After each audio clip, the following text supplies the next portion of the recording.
لوگ اسلام کیوں چھوڑ رہے ہیں؟ بہتر ہوگا کہ ہم کہیں کہ مسلمان اسلام سے کنارہ کشی کیوں کر رہے ہیں۔ اس سوال کو نہ صرف گہرائی سے سمجھنے کی ضرورت ہے بلکہ مختلف زاویوں سے بھی بیان کیا جا سکتا ہے۔ اس پہلی قسط میں ایک ایسی تاریخ کا ذکر کروں گا جو آج ہمیں اپنے ملک میں بھی مطابقت نظر آتی ہے۔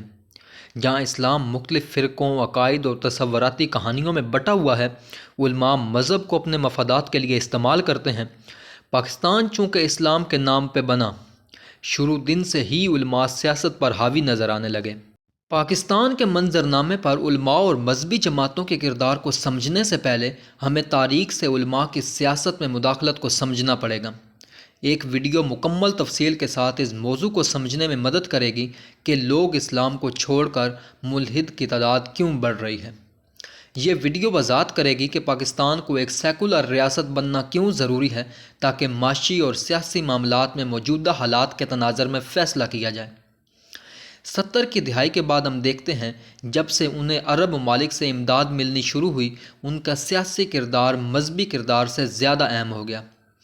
دین کی تبلیغ یا مذہب کے دفاع کے بجائے اب ان کا مقصد اقتدار پر قبضہ کرنا رہ گیا ہے۔ علماء انتخابات میں کامیاب ہونے کے لیے خلافت، اسلامی معاشی نظام، لائبریریوں، سائنسی علوم کی جگہوں، IT سنٹر، انگریزی علوم کے بجائے مدرسوں کی سیاست کو ہوا دیتی ہے۔ مولانا فضل الرحمان اور طارق جمیل جیسے لوگ اسلام کا نام طاقت، اقتدار اور دولت حاصل کرنے کے لیے کرتے ہیں۔ اس مذہبی انتہا پسندی کے دور میں اس شخص سے کبھی بحث نہ کیجیے جو ہر بات میں تصوراتی واقعات اور روایات کا حوالہ دیتا ہے۔ اب ہم تاریخی پہلوؤں کو سمجھنے کی کوشش کرتے ہیں۔ دنیا کے بڑے مذاہب کی ابتدا میں اس کی تعلیمات، اس کے اصول اور قوانین سادہ تھے۔ جیسے جیسے یہ مذاہب پھیلے، ان میں مختلف سماجی اور ثقافتی گروہ شامل ہو گئے۔ اس طرح مذہب ایک سیاسی طاقت بنتے گئے۔ اب مذہب کو پیچیدہ معاشرے کے سیاسی، سماجی اور معاشی مسائل حل کرنا تھے۔ اس طرح ایک ایسا طبقہ وجود میں آیا جو مذہبی تعلیمات اور مذہبی امور میں ماہر ہو۔ اس طبقے نے اپنے اقتدار اور طاقت کو پھیلانا شروع کر دیا اور رسومات کی ادائیگی کا ذمہ اٹھا لیا۔ یہی صورتحال ہم ہندو مذہب میں دیکھتے ہیں، جہاں مذہبی رسومات پر برہمن طبقہ ہی کر سکتا ہے۔ برہمن طبقے نے اپنی مالی حیثیت کو مضبوط کرنے کے لیے رسومات کی ادائیگی اس قدر مہنگی کر دی تھی جسے عام آدمی برداشت نہیں کر سکتا تھا۔ بدھ مذہب میں بھی بخشوؤں کا ادارہ وجود میں آیا جس سے ایک عام آدمی ان کے ہاتھوں استحصال کا شکار ہو گیا۔ عیسائیت میں بھی یہی کچھ ہوا، جہاں ابتدا میں کوئی مذہبی جماعت نہیں تھی، بعد میں نہ صرف ایک طاقتور مذہبی جماعت وجود میں آئی، چرچ اور پوپ کے قائم ہونے کے بعد یہ ایک مؤثر جماعت بن گئی۔ اسلامی معاشرہ کے ابتدائی دور میں مسائل اس قدر پیچیدہ نہیں تھے، لیکن فتوحات کی وجہ سے بڑی تعداد میں لوگ مسلمان ہونا شروع ہوئے تو اسلامی معاشرہ قبائلی دور سے نکل کر جاگیردارانہ اور ملوکیت کے دور میں داخل ہو گیا۔ لہٰذا ایسے لاتعداد مسائل میں ایک ایسے پیشہ ور طبقے کی ضرورت تھی جو مسلمان معاشرے کی ہدایت کا کام سنبھال سکے۔ اس طرح علماء کی دو قسمیں وجود میں آئیں۔ ایک طبقہ وہ جو اعلیٰ تعلیمی یافتہ تھے اور حکومت کے اونچے عہدوں پر فائز تھے، جبکہ کم تعلیمی یافتہ مولوی مسجدوں کے امام اور خطیب بن گئے۔ اعلیٰ تعلیمی یافتہ لوگوں کو حکومت نے عدالتی امور اور انتظامیہ میں ان کا تقرر کرنا شروع کر دیا، جبکہ کم تعلیمی یافتہ لوگ روزمرہ کی زندگی کے معاملات کہ غسل کیسے کیا جائے، لباس کس قسم کا ہو اور کھانا کیسے کھایا جائے، اس طرح کے مسائل لوگ ان سے پوچھنے لگے۔ آج بھی اگر دیکھا جائے، جب ہم ریاست کے سیکولر ہونے کی بات کرتے ہیں، ہر وہ شخص جو مسلمان گھرانے میں پیدا ہوا ہے، اس کی زندگی میں پیدائش سے لے کر موت تک مولوی کا وجود ہوتا ہے، اور سیکولر ہونے کے باوجود ایک مسلمان اس پر مجبور ہے کہ روزمرہ کے مسائل میں ان کے مشورہ کو تسلیم کرے۔ علماء کو جو چیز اہمیت دیتی ہے وہ یہ ہے کہ مسلمان معاشرہ میں چونکہ مذہب زندگی کے ہر شعبے میں پیوست ہے، کوئی بھی نیا کام شروع کرنے سے پہلے علماء سے رائے لی جاتی ہے۔ اکثر وہ لوگ بھی فتویٰ دیتے ہیں جن کا علم محدود ہوتا ہے۔ آبادی کے کنٹرول، انشورنس، بینکنگ اور انٹرسٹ کے مسائل اب تک مذہبی طور پر حل نہیں ہوئے ہیں۔ اس طرح یہ بات پتہ چلتی ہے کہ علماء بدلتے ماحول اور اس کے تقاضوں سے ناواقف ہیں۔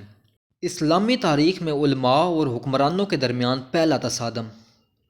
اسلام کا اولین دور خانہ جنگیوں کا دور تھا۔ امیہ خاندان نے جو ظلم و بربریت کی لہر چلائی تھی، اس کا اختتام 749 میں ہوا، جب عباسیوں نے ان کے خلاف تحریک چلائی۔ عباسی انقلاب چونکہ ایرانیوں کی وجہ سے کامیاب ہوا تھا، اس نئی حکومت میں ایرانیوں کا تسلط بڑھ گیا اور خلیفہ کے دربار میں تمام اعلیٰ عہدے ان کو مل گئے۔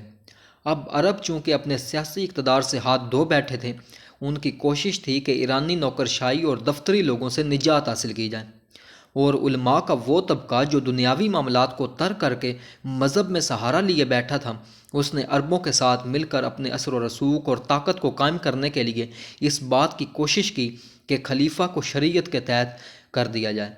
جب شریعت کی بالادستی ہوگی تو خلیفہ اس بات پر مجبور ہوگا کہ تمام معاملات میں ان سے مشورہ کریں۔ جب فتوحات کے ذریعے عباسی سلطنت پھیل گئی، اس میں نئے علاقے اور مختلف مذاہب کے لوگ شامل ہوئے، تو اس کے نتیجے میں بہت سے انتظامی مسائل کے ساتھ نئے سماجی اور ثقافتی مسئلے بھی پیدا ہوئے۔ چونکہ خلیفہ کی حمایت کرنے والے دفتری لوگ تھے، علماء نہیں تھے، ایران کے دفتری یا نوکرشاہی سے تعلق رکھنے والا گروہ جنہیں عباسی انقلاب کے نتیجے میں انتظامیہ اور سیاست میں بالادستی حاصل ہو گئی تھی، اس نے خلیفہ کو ایران بادشاہت کے تحت ڈھانچے میں ڈال دیا۔ ایران نے چونکہ کبھی بھی عرب کلچر کو تہ دل سے تسلیم نہیں کیا، ان کی اپنی روایات اور ثقافت تھی، علماء کی خلیفہ کو شریعت کے متحد کرنے کی تحریک ناکام ہو گئی۔ اس شکست کے بعد سیاست اور مذہب علیحدہ علیحدہ ہو گئے۔ اب علماء دوبارہ مذہبی تعلیم میں مصروف ہو گئے۔ عباسی سلطنت کی سب سے بڑی خوبی یہ تھی جس نے معاشرے میں رواداری کو پیدا کیا اور ریاست کی سرپرستی میں غیر مسلموں کو موقع دیا کہ وہ اس کی تعمیر اور ترقی میں بھرپور حصہ لیں۔ عباسیوں کے قائم کردہ دارالحکمت، جس میں عیسائی اور یہودی شامل تھے جنہوں نے یونانی علوم کے عربی میں ترجمے کیے، ایک فائدہ یہ بھی ہوا کہ عربوں نے غیر عرب ثقافت کو اختیار کر کے ذہن کو کشادہ کیا، جس کی وجہ سے عباسی دور میں علم و ادب میں زبردست ترقی ہوئی۔ جو علماء تنگ نظری کی روایات اور عربی ثقافت کو باقی رکھنا چاہتے تھے، انہیں اس پہلے مرحلے پر شکست ہوئی۔ آگے چل کر ہم دیکھتے ہیں کہ بدلتے ہوئے سیاسی، سماجی، معاشی حالات کی وجہ سے اسلام میں 4 فقہی مذہب نے مقبولیت حاصل کر لی، جن میں حنفی، مالکی، شافعی اور حنبلی ہیں۔ یہ فقہی مذاہب انتہائی پیچیدہ تھے۔ ان پر عبور حاصل کرنا اور پھر ان کی روشنی میں مختلف مسائل پر فتوے دینا ہر کسی کے بس کی بات نہیں تھی۔ علماء نے اس مقصد کے لیے دارالافتاء قائم کیے، جہاں مشکل اور پیچیدہ مسائل پر فتوے دیے جاتے تھے۔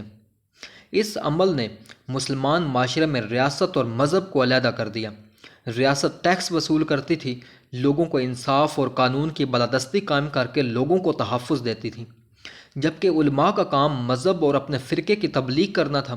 لیکن جب عباسی سلطنت زوال کا شکار ہونا شروع ہوئی تو اس کے نتیجے میں جگہ جگہ نئی خود مختار حکومتیں اور نئے حکمران سیاسی اقتدار پر قابض ہونے لگے۔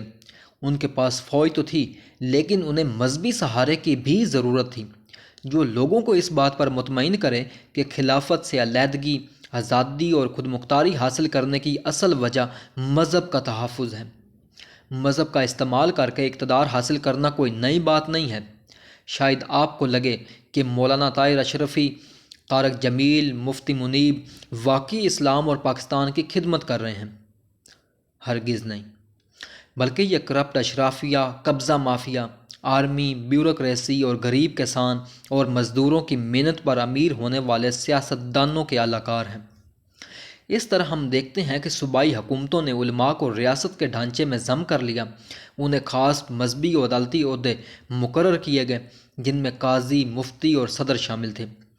جب انہیں ٹیکس جمع کرنے، سزائیں دینے اور ملک میں امن و امان قائم کرنے کے فرائض سونپے گئے تو یہ طبقہ مذہبی جماعت سے نکل کر اعلیٰ سیاسی اور سماجی طبقہ میں شامل ہو گیا۔ جب بات نئی نسل کو تعلیم دینے کی تھی، پہلے پہل تو مذہبی تعلیم یا تو مسجد میں یا استاد کے گھر پر دی جاتی تھی۔ ریاست بہت کم ان کی مالی امداد کیا کرتی تھی۔ اگر کوئی مخیر حضرات، تاجر، امراء چندہ دے کر ان کی مالی اعانت کرتا بھی تھا تو اسے نیک کام سمجھا جاتا تھا۔ لیکن وقت کے ساتھ ایسے اداروں کی ضرورت پڑی جہاں باقاعدہ تعلیم و تربیت کے بعد علماء کو تیار کیا جا سکے۔ اس سلسلے میں پہلا مدرسہ خراساں میں قائم ہوا۔ مدرسہ جہاں استادوں طالب علموں کے لیے کتب خانہ ہو، اساتذہ کی باقاعدہ تنخواہ، طالب علموں کے لیے ہاسٹل کا انتظام، یہ سب نظام چندوں کے سہارے نہیں چل سکتا تھا۔ ریاست نے مدرسوں کو مالی امداد فراہم کر کے ان پر اپنا تسلط قائم کر کے مذہبی تعلیم کو اپنے مفادات کے لیے استعمال کیا۔ لیکن سنی عالم اسلام کے مقابلے میں مصر میں فاطمی خلافت نے مشہور الازہر کی بنیاد ڈالی۔ یہ تھی تو ایک مسجد، لیکن اس کا مقصد ایسے مشنری علماء کی تربیت جو سنی عقائد کے خلاف تبلیغ کر کے لوگوں کو شیعی عقائد کی طرف مائل کر سکے۔ فاطمی ریاست نے الازہر کی مکمل طور پر سرپرستی کی، اساتذہ کی اچھی تنخواہیں مقرر کی۔ تقریباً 2 سال الازہر شیعی عقائد کی تعلیم دیتا رہا۔ ان مشنری علماء کی سرگرمیوں سے سنی معاشرے سخت پریشان ہوئے۔ اس صورتحال سے نمٹنے کے لیے سلجوق خاندان کے وزیر نظام الملک نے مدرسوں کا ایک سلسلہ شروع کیا۔ یہ مدرسے بغداد، نیشاپور، ہرات اور اصفہان میں قائم ہوئے۔ ان کا مقصد یہ تھا کہ حنفی اور شافعی فقہی مسالک کی تبلیغ اور شیعہ اسماعیلی اور کرامتی طریقوں کا خاتمہ۔ لیکن مدرسوں کی ریاست کی طرف سے مالی امداد کا نتیجہ یہ نکلا کہ ایک بڑی تعداد میں فارغ التحصیل طالب علم پیدا ہوئے کہ جتنی ان کی مانگ تھی یہ اس سے زیادہ بڑھ گئے۔ چونکہ یہ کوئی اور کام یا ہنر نہیں جانتے تھے، انہوں نے غربت و بے روزگاری کے ہاتھوں مجبور ہو کر مذہبی مسائل اور تنازع پیدا کرنا شروع کر دیے۔ یہ ان علماء پر جو ریاستی عہدیدار تھے ان پر تنقید کرنا شروع کر دی۔ ان کے مطابق یہ لوگ مذہب کا کاروبار کرتے تھے۔ یہ چیز پاکستان کے حالات سے بھی مطابقت رکھتی ہے، جہاں فضل الرحمان جیسے مدرسہ طالب علموں کی یلغار سے اپنی بات منوانا چاہتے ہیں اور خادم حسین رضوی کے پیروکار کبھی رسول اللہ کے نام پر ریاست کو یرغمال بناتے ہیں۔ فیض آباد، اسلام آباد کو بند کر دیا جاتا ہے۔ رسول اللہ کے نام کی گستاخی، کاروبار اور دوسرے علاقوں میں سفر کرنے والے مسافر متاثر ہوتے ہیں۔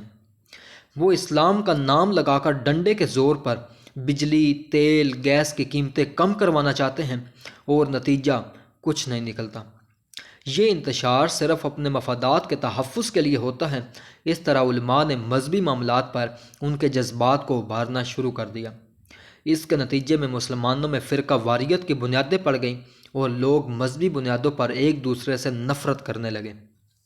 شاہ اسماعیل نے ایران میں صفوی سلطنت کی بنیاد ڈالی۔ اپنی سلطنت کے قیام کے بعد اس نے شیعہ مذہب کو سرکاری مذہب قرار دے دیا، لیکن ایران کی اکثریتی آبادی سنی تھی۔ شاہ اسماعیل نے شیعہ مذہب کو فروغ دینے کے لیے اسلامی دنیا سے بڑے بڑے علماء کو بلایا۔ تاریخ کے اس موڑ میں ہم دیکھتے ہیں صفویوں نے ایران کو شیعہ بنایا لیکن مذہب کو سیاست کے لیے استعمال بھی کیا۔ ریاست نے علماء کی مدد سے علماء خاندانوں کو اپنا پورا تعاون دیا۔ انہیں زمین بھی موروثی طور پر ملتی تھی اور ان سے ٹیکس بھی نہیں لیا جاتا تھا۔ اس طرح یہ ایک علماء کا مراتب یافتہ طبقہ تھا جس کی حیثیت بھی جاگیرداروں اور امراء کی سی ہو گئی۔ یہی چیز ہم عثمانی سلطنت میں بھی دیکھتے ہیں۔ سلطنت کا سب سے بڑا مذہبی عہدہ شیخ الاسلام کہلاتا تھا۔ عدالتی ملازمتوں کے لیے انہوں نے قاضیوں کا تقرر کیا۔ یہ قاضی انتظامی اداروں میں مختلف درجوں میں بٹے ہوئے تھے، جسے جائیداد کی لین دین، یتیموں کے اداروں کی دیکھ بھال۔ اس طرح حکمرانوں نے مذہبی اداروں پر اپنا تسلط قائم کیا۔ لیکن ہم دیکھتے ہیں علماء کا رویہ ہر دور میں ہی تنگ نظر رہا ہے۔ ان کا رویہ ہمیشہ قدامت پرست ہی رہا۔ انہوں نے کبھی آزاد خیالات کو پروان چڑھنے ہی نہیں دیا۔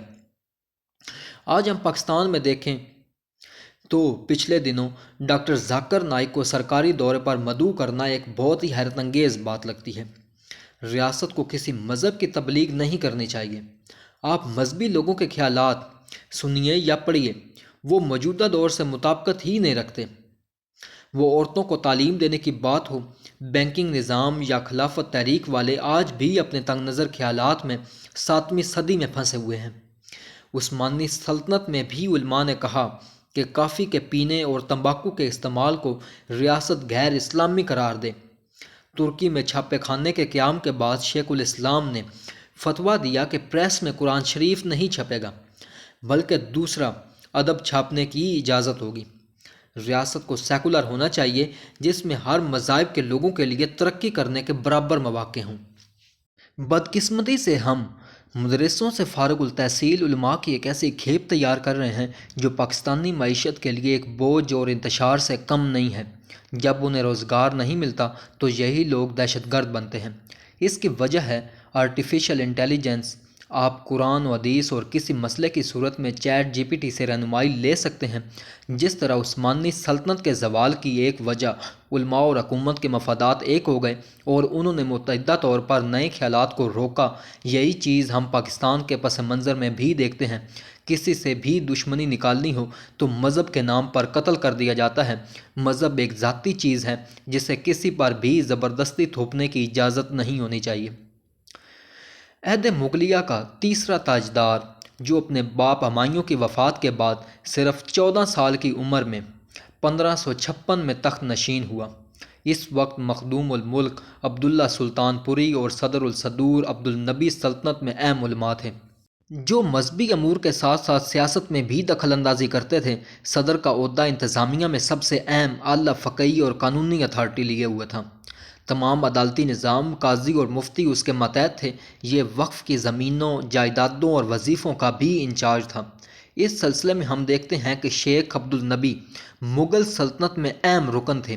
اکبر بھی ان کی بہت عزت کرتا تھا، لیکن شیخ عبدالنبی تھے تو بہت بدتمیز۔ امراء، علماء اور عوام ان کے رویے سے سخت نالاں تھے، لیکن وہ عزت اس لیے کرتے تھے کیونکہ ان کے پاس سیاسی اختیارات تھے۔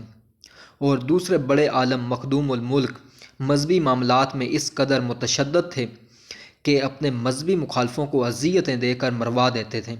ان کے پاس مال و دولت بہت تھی۔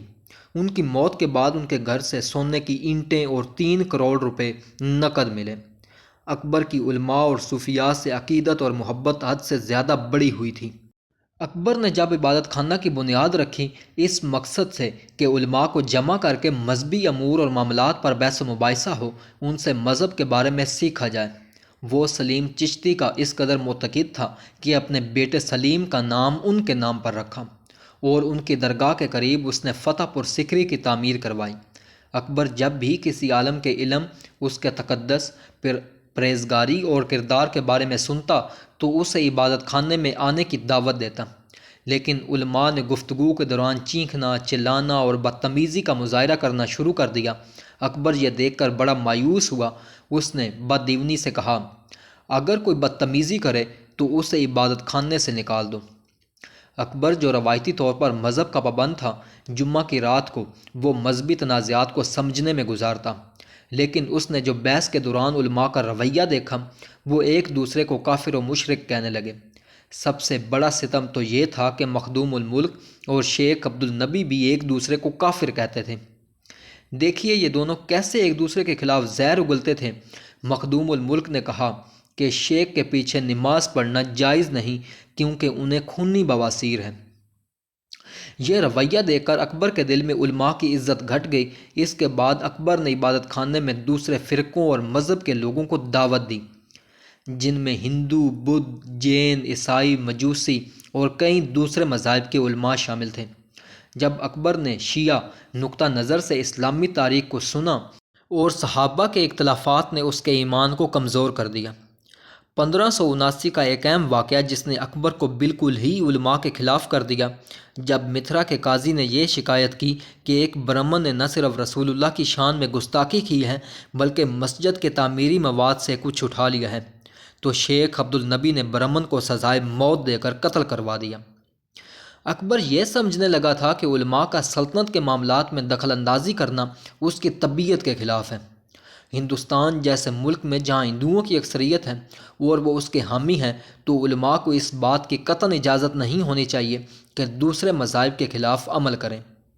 اکبر نے علماء کی مخالفت، سلطنت میں ان کی دخل اندازی اور ان کے فساد کو ختم کرنے کے لیے سخت رویہ اختیار کیا۔ وہ علماء جو اکبر پر کفر کے فتوے لگاتے پھرتے تھے، اس نے انہیں قتل کروا دیا۔ خاص طور پر شیخ عبدالنبی اور مخدوم الملک کو پہلے قید میں ڈلوایا، پھر قتل کروا دیا۔ اس نے تمام مشہور علماء کو دربار میں طلب کیا، ان کو مدد معاش کے طور پر زمینیں دیں، ان کی وفاداری کو جانچا اور مالی امداد جاری رکھی۔ لیکن اس کا سب سے اہم قدم سلطنت کے اہم معاملات میں علماء کے بجائے دانشوروں کو شامل کرنا تھا۔ اکبر کے دور میں دربار میں اہم لوگ حکیم ابو الفتح، حکیم حمام، کلیم علی اور شیخ فیضی جیسے لوگ تھے۔ اکبر کی پالیسی کا نتیجہ یہ ہوا کہ دربار سے علماء کے اثر و رسوخ کا خاتمہ ہو گیا۔ اس کے بعد مغلوں نے ایسی سیکولر پالیسی اختیار کی جس میں مذہبی تنگ نظری اور تشدد نہیں تھا۔ اکبر نے تو سیکولر پالیسی اختیار کی، لیکن اورنگزیب نے اپنے سیاسی مقاصد کے لیے علماء کو استعمال کیا۔ علماء کو جب اختیارات ملے تو انہوں نے رشوتوں، گبن اور دوسرے ناجائز ذرائع سے دولت اکٹھی کرنا شروع کر دی۔ اورنگزیب سلطنت کا قاضی القضاء رشوت لینے کے سلسلے میں بڑا بدنام تھا۔ اس نے مرنے کے بعد ترکے میں 2 لاکھ اشرفیاں، 5 لاکھ روپے، ہیرے جواہرات اور دوسرے بیش قیمتی مال چھوڑا۔ ہم دیکھتے ہیں کہ اورنگزیب نے کس طرح علماء کو اپنے سیاسی مقاصد کے لیے استعمال کیا۔ اس نے فقہ سے دارالشکوہ کے خلاف فتویٰ لیا کہ اس نے شرع سے تجاوز کر کے کفر و الحاد پھیلایا۔ اس فتویٰ کی بنیاد پر اس نے دارالشکوہ کو قتل کیا۔ اس نے اپنے بھائی شہزادہ مراد اور دارا کے ساتھیوں کے خلاف بھی فتویٰ لیا اور انہیں قتل کروا دیا۔ اورنگزیب نے اپنی ریاست کو اسلامی شکل دینے کی کوشش کی۔ اس نے شراب، ہندوؤں کی زیارت اور موسیقی کو دربار سے ختم کرایا، لیکن ہم دیکھتے ہیں کہ اکبر نے جو رواداری کی پالیسی اختیار کرتے ہوئے ہر مذہب و عقیدے اور قوم کو سلطنت کا حصہ بنایا تھا، اس کے بعد آہستہ آہستہ مختلف جماعتیں، فرقے اور قومیں علیحدہ علیحدہ ہونا شروع ہو گئیں اور مغل قوت و طاقت میں دراڑیں پڑنے لگیں۔ علماء کو ریاستی عہدے، محکمہ انصاف و قانون ان کے حوالے کرنے کا مطلب یہ تھا کہ اب ریاست کی ذمہ داری ہے کہ وہ ان کی تعلیم و تربیت کا بھی بندوبست کرے۔ اس مقصد کے لیے ہم دیکھتے ہیں کہ سلجوق وزیر نظام الملک طوسی نے مدرسوں کی بنیاد ڈالی۔ ہندوستان میں بھی درس نظامیہ کے نام سے نصاب تیار کیا گیا تاکہ فارغ التحصیل طلباء مسلمان حکومتوں میں قاضی، مفتی اور صدر کے عہدوں پر کام کر سکیں۔ درس نظامیہ میں منطق، حکمت، فقہ، اصول، کلام، تفسیر اور حدیث جیسے علوم پڑھائے جاتے تھے، لیکن شاہ ولی اللہ اور ان کا مدرسہ رحیمیہ مسلمان معاشرہ میں مذہبی اصلاحات اور احیاء کے ذریعے ان میں مذہبی جذبہ اور روح کو بیدار کرنا چاہتے تھے۔ 1867 میں مدرسہ دیوبند اور 1890 میں ندوۃ العلوم کی بنیاد رکھی گئی، جن میں یہ مضمون پڑھائے جاتے تھے: علم مناظرہ، علم کلام، عقلیدس، طب، یونانی، اسلامی تاریخ وغیرہ شامل تھے تاکہ وہ علی گڑھ کی جدید یورپی تعلیم کا مقابلہ کر سکیں۔ ان مدرسوں سے نکلنے والے طالب علم اس بات کے قابل ہی نہیں تھے کہ وہ حالات کو سمجھ سکیں، معاشی مسائل حل کر سکیں، اس لیے انہوں نے مذہب کو روزی روٹی کے لیے استعمال کیا۔ کچھ نے درس و تدریس اور مبلغ کا پیشہ اختیار کیا اور کچھ مسجدوں میں امام اور مؤذن بن گئے۔ ان کا کام یہ تھا کہ وہ چندہ حاصل کرنے کے لیے لوگوں کے مذہبی جذبات کو ابھارتے تھے۔ جب چندے کی رقمیں آئیں تو ہندوستان میں جگہ جگہ مدرسے کھلنے شروع ہو گئے، نئی مسجدیں بننا شروع ہو گئیں تاکہ علماء کی بڑھتی ہوئی تعداد کو ان میں کھپایا جا سکے، جس سے فرقہ وارانہ جھگڑے شروع ہو گئے، بلکہ ہندو اور مسلمانوں کے درمیان بھی اختلافات کو گہرا کیا۔ لیکن جب ہندوستان میں ایسٹ انڈیا کمپنی کی طاقت مضبوط ہو گئی، مسلمان حکمران اور امراء کمزور اور بے بس ہو گئے۔ ان بدلتے ہوئے حالات میں لوگوں نے علماء سے رہنمائی حاصل کرنا چاہی، لیکن علماء کا بھی ہندوستان کا سیاسی ڈھانچہ تبدیل ہونے کے بعد نقطہ نظر ایک نہیں تھا۔ کچھ علماء ہندوستان کو دارالامن تسلیم کرتے تھے، انہوں نے ایسٹ انڈیا کمپنی کی ملازمتیں بھی قبول کر لیں۔ انگریزوں کی فوجی طاقت اس قدر زیادہ تھی کہ لڑ کر ان سے جیتنا اور ہندوستان سے باہر نکالنا ممکن نہیں تھا۔ چاہے مسلمان ہوں یا ہندو، گھریلو حالات سخت تنگ تھے، سب ملازمت کے حصول کے لیے کمپنی کی جانب دیکھ رہے تھے، جس سے مسلمانوں کی مذہبی شناخت انتہائی کمزور پڑ گئی۔ شاہ عبدالعزیز نے اس سلسلے میں کچھ فتوے بھی جاری کیے کہ اگر ہندو اور مسلمان کسی جگہ اکٹھے ملازمت کر رہے ہیں تو کافر کے استعمال شدہ برتن کو ہاتھ نہ لگایا جائے، اور نہ ہی ان کی تقریبات اور تہواروں میں شامل ہوا جائے، اور نہ ہی ان کی عبادت گاہ جایا جائے۔ چونکہ انہوں نے مسلمانوں کو کمپنی کی ملازمت کی اجازت تو دے دی تھی، لیکن ان کے لیے کچھ شرائط بھی رکھیں: انگریزوں سے تعلقات نہ بڑھائیں، نہ ہی ان جیسا لباس پہنیں، ان کی عبادات اختیار نہ کریں، مصافحہ کے بعد ہاتھ دھو لیا کریں۔ لیکن سر سید نے ریشنل موومنٹ کو علماء کے برعکس چلایا۔ یعنی یورپی طرز زندگی اسلام کے خلاف نہیں، ان کے ساتھ کھانا کھانے میں کوئی حرج نہیں ہے۔ انہوں نے مسلمانوں کو اس بات پر آمادہ کیا جب تک یورپی تہذیب کو اختیار نہیں کیا جائے گا انگریزی ذہن کو سمجھنا ممکن نہیں۔ کچھ علماء ہندوستان کو دارالحرب کہتے تھے۔ ان کی باتوں سے متاثر ہو کر کچھ مسلمانوں نے حجاز ہجرت کر لی تو کچھ نے مسلمان ریاستوں میں، تاکہ ان کا رابطہ انگریزوں سے نہ ہو جائے۔ ہندوستان میں مسلمان اور ہندو صدیوں سے اکٹھے زندگی گزار رہے تھے، اس وجہ سے وقت کے ساتھ ساتھ مسلمانوں میں ہندوانہ رسومات آ گئی تھیں۔ نوبادیاتی دور میں مسلم علماء نے کوشش کی کہ وہ ثقافت جو ہندو مسلم اشتراک سے پیدا ہو رہی ہے اسے روکا جائے، تاکہ مسلمانوں کو علیحدہ مذہبی شناخت کو ابھارا جائے۔ اس سلسلے میں بہت سی تحریکیں بھی چلیں۔ بنگال میں حاجی شریعت اللہ کی فرائضی تحریک، جنہوں نے ان پڑھ کسانوں میں کام کرنا شروع کیا، وہ کسان جو ہندو زمینداروں کے مظالم سے سخت استحصال کا شکار تھے، جیسے سید احمد شہید کی تحریک وغیرہ۔ یہ تحریکیں تو ناکام ہو گئیں، لیکن یہ مسلمانوں کو متحد اور ہندوانہ رسومات سے پاک کرنے کے بجائے ان میں اختلافات کی ایک شدید لہر کو پیدا کیا اور اس نفرت میں ہندوؤں کو بھی شامل کیا۔ لیکن 1857 کے ہنگامے کے بعد اصلاحی تحریکوں کی مخالفت بھی ہوئی۔ جہاں حاجی شریعت اللہ نے کسانوں کو منظم کرنے کے لیے ایک نیا جذبہ پیدا کیا، ان کی برادری بنائی، علیحدہ لباس تجویز کیا، عدالتیں قائم کیں تاکہ مسلمان باہمی جھگڑوں کا فیصلہ یہاں پر کریں، زمین کے ٹیکس کو غیر قانونی قرار دیا۔ لیکن یہ تحریکیں خالص اصلاحی مذہب کی تھیں، اور دوسری جانب ان تحریکوں کی مخالفت میں احمد رضا خان وفات 1921 نے ایک نئی مہم شروع کی۔ انہوں نے ان تمام عقائد، رسم و رواج اور روایات کی حمایت کی جو عام مسلمانوں میں رائج ہو گئے تھے۔ انہوں نے اپنی تحریک کو رسول اللہ کی شخصیت کو مرکزی مقام دے کر متعین کر دیا، یعنی وہ سیدوں کا احترام کرتے تھے کیونکہ وہ رسول اللہ کی اولاد تھے، وہ صوفیاء کے متقد تھے اور پریشانی کے وقت ان کو پکارنے کو جائز قرار دیتے تھے۔ مزاروں پر منتیں ماننے، نظر و نیاز چڑھانے، یعنی ایک پالیسی تاکہ مسلمانوں کو سیاست سے دور رہا جائے اور اپنی تمام توانائی کو مذہبی امور تک محدود رکھا جائے۔ جہاں دیوبند تحریک نے تعلیم یافتہ متوسط شہری طبقے کو متاثر کیا، تو دوسری طرف بریلوی عقائد دیہاتی علاقوں میں زیادہ مقبول ہوئے۔ جہاں ہر سیاسی، معاشی اور سماجی مسئلہ مذہب کی روشنی میں دیکھا جانے لگا، جس سے جھگڑے اور فسادات کا ایک سلسلہ چل نکلا۔ ان تحریکوں سے وابستہ مسلمان ایک دوسرے کو گمراہ اور کافر کہنے لگے، جس سے مسلمان متحد ہونے کے بجائے کئی حصوں میں تقسیم ہو گئے۔ ان تحریکوں سے وابستہ مسلمان یا ان کے پیروکار نہ تو ایک دوسرے سے سلام دعا کریں گے، نہ ایک ساتھ بیٹھ کے کھانا کھائیں گے اور نہ ہی شادی بیاہ کریں گے۔ ان مذہبی جماعتوں کے مخالفانہ رویے کی وجہ یہ تھی کہ ان سب کا دار و مدار لوگوں کے چندوں پر تھا۔ اگر کبھی ایسا ہوا کہ ان کے پیروکار کم ہو گئے تو ان کے مالی وسائل پر اس کا اثر پڑے گا۔ اپنے عقائد اور نظریات کی تبلیغ کے لیے ان مذہبی جماعتوں نے اپنے اپنے مدارس بھی قائم کیے۔ اس کے ساتھ مسلمان امراء اور جاگیرداروں نے مدرسوں کے قیام کے لیے مالی طور پر امداد بھی کی۔